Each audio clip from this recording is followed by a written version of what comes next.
Welcome back to Jacques in the Garden. Today we're going to be talking about the chicken coop, the chicken orchard, and sort of some updates and upgrades that I want to make to them. And also we're going to talk about why I have 400 pounds of sand and why this chicken is looking at this mysterious structure. So let's get right into it with the chicken orchard. So it's been almost a year since this chicken sort of orchard has been in place. And overall, I'm really happy with it. I think it's done a really good job of blending my chickens with my garden, so that I get all the benefits of having trees like these fruit trees, and also I still have all the space for these chickens to roam. So overall, I am happy. Some of the things that I would do differently though are, first of all, probably bury these tree surrounds a lot more than I did. Right now, I kind of put them at the surface level. They are designed to be able to be buried up to like 2/3 depth, so I could have put the ground level right here. And you can see exactly why I mentioned that. It's because the chickens love digging around boundaries. That's something that I've learned while having chickens, is that if you have an edge or a boundary, the chickens will dig it, and they will absolutely love digging it out. So that's why you see these kind of caved in areas. And then what happens is when I go to water my tree surround, all that water goes in and then drains out the sides because the chickens created a void. One of the things I did differently this time is use the native soil directly from this chicken run. And the reason why I did that is that it has some clay, it has sand, and it actually has a lot of chicken poop in it. So it had a lot of added fertility. The thing that I did in the past that didn't work so well is I used some potting mix, and the potting mix just breaks down over time. Potting mix is mostly organic matter like sticks, woody material, things like that. So this natural soil will actually persist over time and stop the settling issues that I had. You'll see that a lot of these beds had caved in sections where the soil either deteriorated, or because the chickens were digging their boundaries, all the soil settled out. So that's one of the main reasons I redid that. And actually already I could see that all the trees look a lot healthier. Now, one of the other things that I probably would have done differently, in particular for lemon trees, is I would have thinned the fruit off. I decided to get greedy and leave the fruit on. And you could see by the growth of the tree is that it really suffered. I have this stubborn mentality that the plant knows what it's doing and it'll support itself. But clearly lemon trees want at least a year or so to be established before you start producing lemons. Now, overall, this dwarf mulberry is doing great. The 2 figs are doing okay. But in general, the watering was poor, and that's mostly because the chickens dug out all the soil. What I would say in summary is bury your tree surrounds deep, and they'll work wonderfully because the chickens won't be able to get to the bottom. It'll make it really easy to water, and then you'll have a nice blend of shade, chickens, orchard, everything together works wonderfully. Let's head back into the actual enclosed chicken run and talk about some of the upgrades I want to make there. So the main thing we're going to be looking at inside this enclosed run is actually the watering system. This is the first system we put in. Actually, it's the second evolution, I should say, and it's working okay. It's totally reasonable, it's fine, but I find like the chickens don't really like the optionality of it. There's only 1, 2, 3 of these actually water dispensers, and the positioning that we put them in, honestly, we didn't really think about it that well, and we kind of just spread them out and then put them in without thinking about where it's gonna go. So you can see it's kind of a challenge to even get to this last one. This one is blocked by this doorway, so they really are only using this guy here. And they work okay. They leak a little bit. You can see that the wood is wet, and this whole structure in general is caving in on itself. Because again, chickens love digging in a boundary. So we're gonna replace it. And this is originally a 5-gallon water dispenser.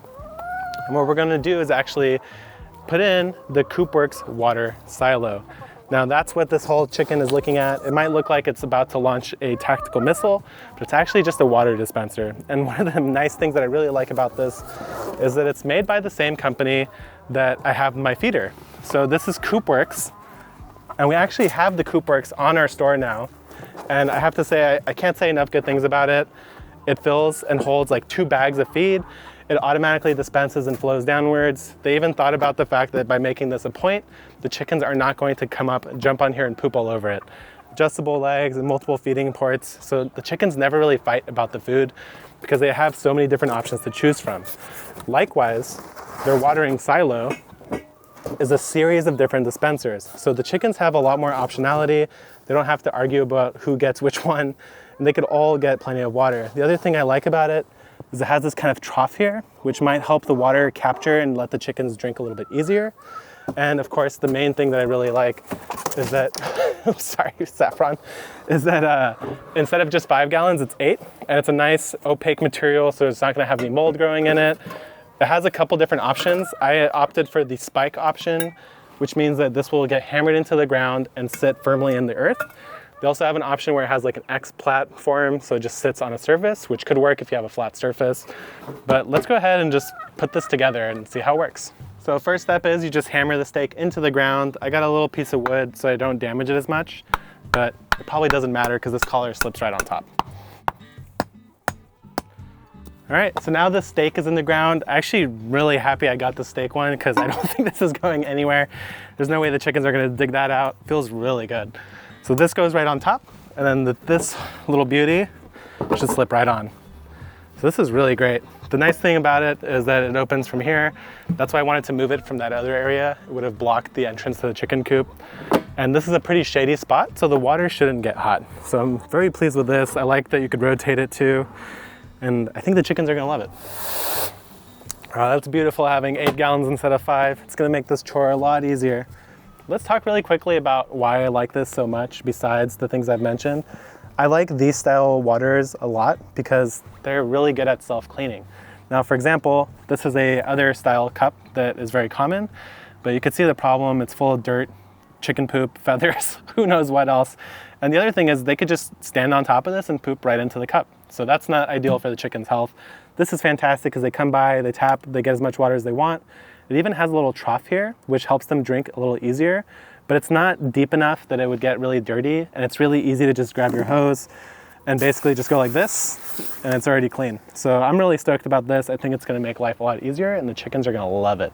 So with this task done, let's go talk about why I bought 400 pounds of sand for my chickens. Now, why did I end up buying 400 pounds of sand? Well, turns out that chickens don't bathe like we do, they take dust baths. So as we step over here, you'll see that we're in the craters of the moon now, which is the area where the chickens like to dust bathe. What they do is they'll nestle into the ground, sort of dig in a little hole and start throwing a bunch of dirt, sand, whatever they have under their feathers. What this does is it actually cleans them. You might think, that's not gonna clean them, Jacques. They're gonna get really dirty. Well, they're not trying to clean themselves from dirt like we are. They're unfortunately trying to clean themselves from sort of parasitic pests like chicken mice, chicken lice, chicken fleas, I think are even a thing. So basically what happens is that they take all this sand and they throw it under their feathers and that grinds away any of those pests. We had a recent issue with this actually, which I'll mention. Don't look it up, by the way, because it's horrifying. It's not something you want to see. It's not something you want to deal with. And that's why I'm doing this right now, because I don't ever want to do it again. What happened was that we had an unseasonably late rainstorm in San Diego. When I say unseasonably late, I mean it rained in the summer, which never happens. And then followed by that rain is we had a bunch of humidity. So all the ground was totally wet. The chickens had nowhere to go to dust bathe. And they actually got pretty wrecked with lice. It was a sad moment. We had to deal with it. We used diatomaceous earth, which actually worked pretty well, but it just wasn't a fun process. And part of the reason is that our soil here has a lot of clay and a lot of fine particles. What that means is that basically, once that gets wet, it takes a really long time to dry out.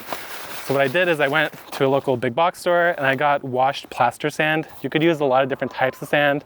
But the thing that you want to try to avoid at least is you don't want to get something that's unwashed because it's going to have too much dust that's dangerous for the chickens to breathe in. You don't want to get anything like playground sand that's been rounded down to be soft because it's not going to clean the chickens very well. So what I'm going to do with these sandbags is actually spread it around everywhere where the chickens like to dust bathe. This is one of their favorite areas because it's in the shade, it's protected under the tree. And honestly, these trees are probably part of the problem because wild birds will come nest in here. But we're going to add a bunch of sand to this area. Right now it's wet, but it will dry out quickly and provide a great dust bath solution for these chickens. Now, if you're in an area, for example, and you don't have somewhere like this to dump your sand, what you could do is build a little chicken dust bath center. That's what I've done over here. All I've done is I've taken a concrete mixing tub and I've buried it in the ground a little bit so it's more ground level. I've filled it with that pure sand. This gives them a clean option to always come out here. It's in full sun, so it'll always dry out quickly and have their dust bathing. I've seen them use it a little bit now. It's only been here for a week and chickens can be a little bit wary of new things, but this is a great solution. I've seen people also do it with tires, for example, but it kind of just provides a locked in area where you know that sand's gonna stay sand instead of being mixed in with a whole bunch of other stuff and lose its effectiveness. So that's kind of the happenings with the chicken orchard, the chicken upgrades that we've made. Overall, very happy with how this is going. I love this chicken orchard and I'll probably end up putting maybe one more tree right in front of me here and maybe one more in the corner here because I love having the chickens with my trees.